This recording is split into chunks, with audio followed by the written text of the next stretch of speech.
Бедность – это выбор. Ол адамның таңдауы да. И себептен таңдау, қазір алға уақытта айтамын. И бедность – это состояние ума. Көп адамдар ойлайды, менде квартира болса, менде машина болса, менде үй болса, мен бай боламын, мен бақытты боламын деп. На самом деле басқа да. Көп адамдар былай ойлайды, егер мен үлкен ақша тапсам, мен сол кезде бай боламын. Бірақ мен қанша миллиондаған, жаңа көрдіңіз ғой, Forbes-та бүгін кеше кісі бір келді, Forbes-та кезінде болған, миллиондаған ақша тапқан, бірақ бақытсыз. Ақша значит адамда бақытты болмайды. Е? Екіншіден, не себептен бедность это выбор деп жатырмын, таңдау. Өйткені Құдай Тағала сізге ми берді да.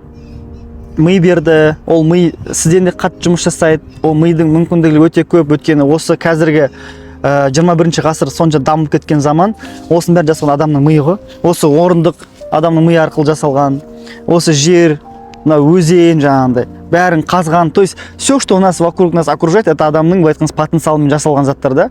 И адамның неужели сіз ойлайсыз, что сіз квартира, машина алып, немесе үлкен бақыт, ақша таба алмайсыз деп. На самом деле жасай аласыз. Просто сіздің ол таңдауыңызда, ол таңдау қайдан шыққан?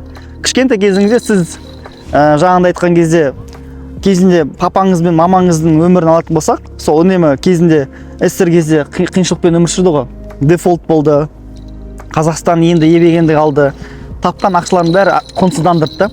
И сол себептен сіздер былай тапқан ақшаларыңыз бәрі қазір қолда тұрмайды. Өйткені кішкентай кезіңізде сіздің ата-әжелеріңіз көрсеткен айтқан, лучше ақша болғанша жүз досың болсын деген сияқты. Ақша болғанша лучше зато сен туысқанның алдында беделдісің деген сияқты.